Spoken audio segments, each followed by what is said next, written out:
be doing Louisville. So first I'll talk a little bit about their head coach, and then I'll talk some about the roster, and then I'll go through their schedule game by game and give you a predicted winner and loser for each game. So head coach Jeff Brohm enters his second season as the head coach at Louisville, and he's from Louisville, so he's a good fit for the program, and he did a great job in his first season getting them to a 10-4 record and an appearance in the ACC championship game. And I think he's a pretty good coach. He's good at game time coaching and player development. And he's been a head coach at three different colleges. The other two being Purdue and Western Kentucky. Western Kentucky was his first head coaching job, and he was there 3 years and had a 30-10 record in those 3 years. This is his 11th season as a college head coach, and then he was at Purdue for 6 seasons. And the last 2 seasons that he was there, he was really impressive. He got them to a 17-9 record combined in those last 2 seasons he was there. 9-4 in 2021, and then 8-5 in 2022. And you know how hard it is to win at Purdue. And they're going to be starting a lot of new transfers on their roster this season. And it'll depend a lot on how well he can get them to play together as a team. With a lot of them that he brought in are good players, but he got them to play together as a team last season, bringing in a bunch of transfers. So I really am not going to doubt that he can do it again. His overall record as a head coach is 76-48. Uh, so now starting on the offensive side of the roster at quarterback, they bring in a transfer quarterback. His name is Tyler Shaw. He transferred to Louisville from Texas Tech, but he's also played football at Oregon before Texas Tech, and he's been a solid quarterback overall in college.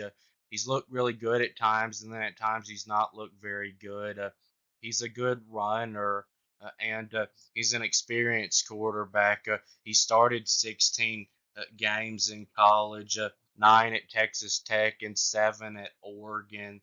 And how good he plays at Louisville will determine a lot for how well they can do this season.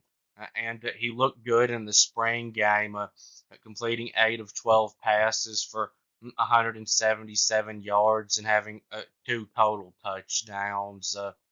And if he's great, then Louisville has a really good chance to win the ACC. And if he's bad, then they're probably going to have a disappointing season. And if he's solid, then they could possibly still win the ACC, and they could probably still have a good season. So at wide receiver, they bring in 2 transfers. They bring in Ja'Cory Brooks from Alabama, who barely played last season because of an injury, but in 2022 he was one of Alabama's top 2 wide receivers, catching 39 passes for 674 and 8 touchdowns, averaging a really impressive 17.3 a catch. I think he'll be really good for them this season. And then they bring in a really good receiver from South Alabama, Kaloon Lacey. He had last season there in 12 games, 91 catches for 1,316 yards and 7 touchdowns, averaging 14.5 a catch. And he had 8 games of over 100 receiving yards. And then at running back, they're not great here. They do bring in a transfer running back from Miami. His name is Donald Chaney. He's a 4-star running back. He had last season there on 94 carries, 478 yards and 2 touchdowns, averaging 5.1 a carry. He had one game of over 100 rushing yards, and he only started 2 games for them last season. He'll probably be the starting running back, and I think he'll be pretty good for them. But he's going to need another running back to help him out, and somebody is going to have to step up there. They don't have anybody else that's really proven at running back besides him. And then the offensive line is good. So they returned both starting guards from last season and bring in 3 good transfers. So they returned Michael uh, Gonzalez, who only allowed 14 pressures and didn't allow any sacks last season. And they have Rehato Brown, who has started 40 games in college and played in 6 games only last season because of an injury, but in that only allowed 6 total pressures and 1 sack. And then they bring in a transfer tackle from Texas Tech who is really good, Monroe Mills, who only allowed 15 total pressures and 2 sacks last season. And then they bring in a really good offensive lineman from a FCS team, Yale, but he's was a really good player there. His name is Jonathan Mendoza, who only allowed 14 total pressures and 1 sack there last season, and he's huge at 6'9", 310. I saw he's supposed to be one of their top players this season, and maybe the best offensive lineman on their team. And then they bring in a good center from Northern Illinois, Pete Negra, who didn't allow any sacks and only allowed 9 pressures last season. So now moving on to the defensive side of the ball, they returned 7 starters from last season.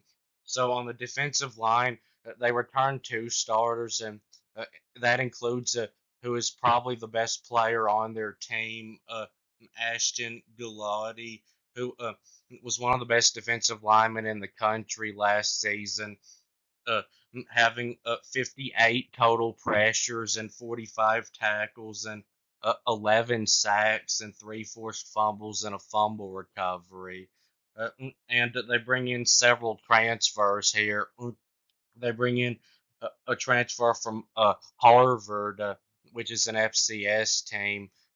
His name is Thor Griffith, and he's expected to start for them. He's a was a really good player at the FCS level, having in 20 games there 101 tackles and uh, 11 sacks and 66 total pressures. Then they bring in a transfer from California, Miles Jernigan, who had in 24 games making 16 starts, 74 tackles and 5 sacks and 10 total pressures and 3 forced fumbles and a fumble recovery and 2 pass breakups and an interception. And then they bring in a transfer from Florida International, uh, Jordan Garrod, who had in 23 games there 72 tackles and 5 sacks and a forced fumble. And then at linebacker, they returned their leading tackler and the best player at that position last season, PJ Quinn, who had 91 tackles and a half a sack and 3 total pressures and 2 pass breakups and an interception and a fumble recovery last season. And then they brought in some transfers.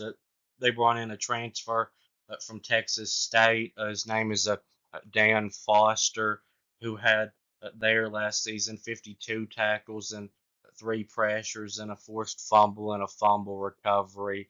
And then they bring in a transfer who is a played at 3 different places in college. The last one was Texas A&M, where he barely played last season.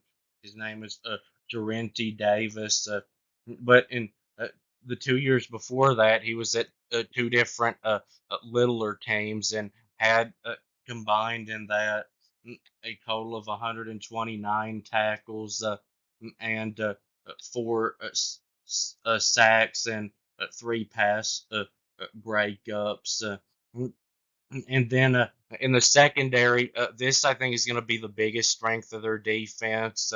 So they return at safety Devin Neal, who is a really good safety, who had last season 74 tackles and six pass breakups and four interceptions. And then they return MJ Griffin, who missed all of last season because of an injury, but in 2022 started eight games and had 45 tackles and two interceptions and a forced fumble and a pass breakup.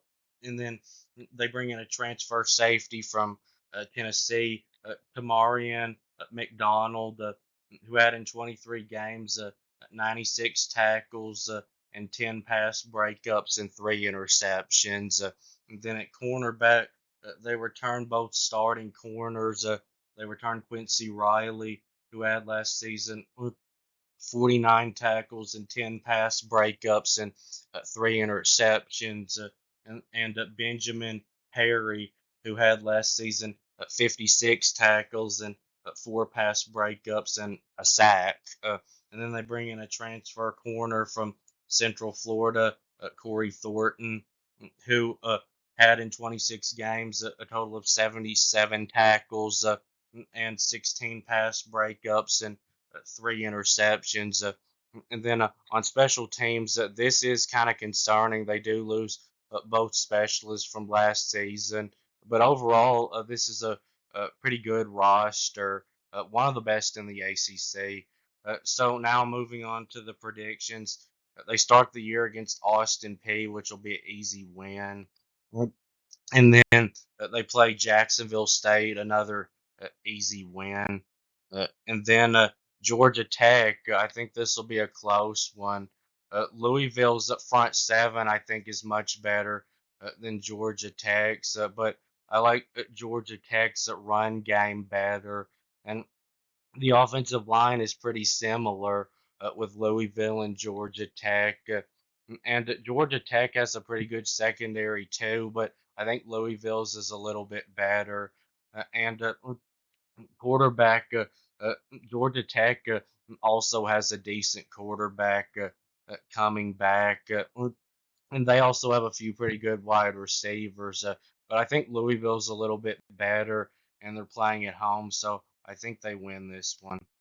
So then they play on the road at Notre Dame. So I think Notre Dame's new quarterback, Riley Leonard, is better than Louisville's new quarterback by a little bit. And I think Notre Dame's defense is a little better than Louisville's. Uh, and I like their running back unit better.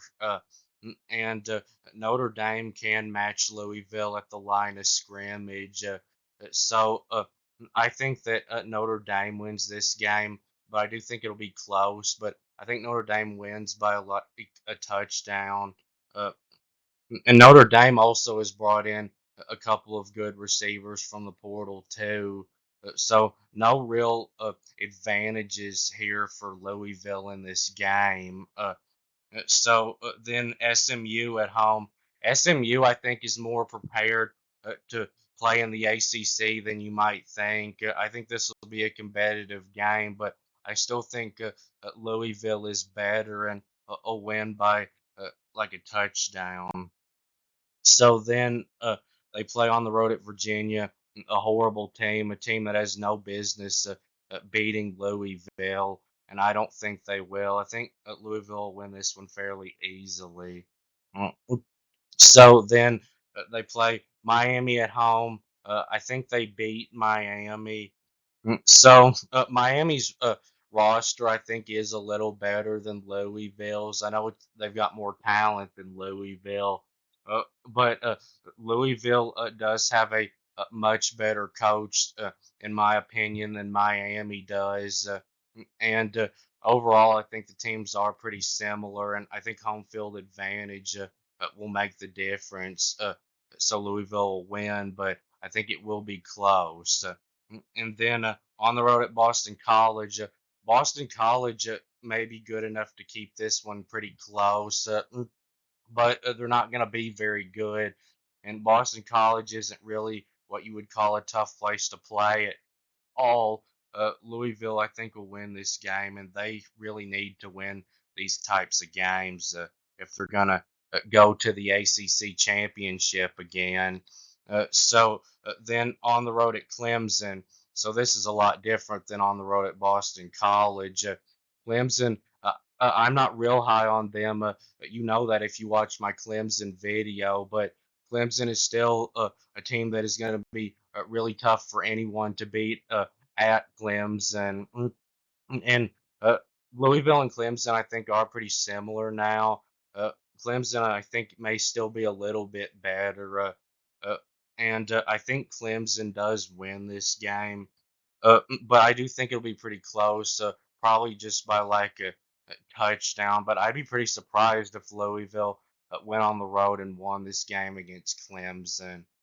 So then on the road at Stanford, Stanford is the opposite of Clemson when it comes to how tough of a place to play at. Stanford has really no home field advantage. The only tough thing about this is the travel for Louisville, but Stanford is a team that has no business beating Louisville, and I think Louisville will beat them pretty easily. So then Pittsburgh at home. So this is actually a revenge game for Louisville. Pittsburgh somehow beat them last year, and they were horrible. And Pittsburgh's going to be horrible again. And Louisville, I think it will get revenge on them and win fairly easily. So then to end the season on the road at Kentucky. So Kentucky can match Louisville at the line of scrimmage. They're a very physical team and also a very well coached team. And Kentucky has a big winning streak right now over Louisville.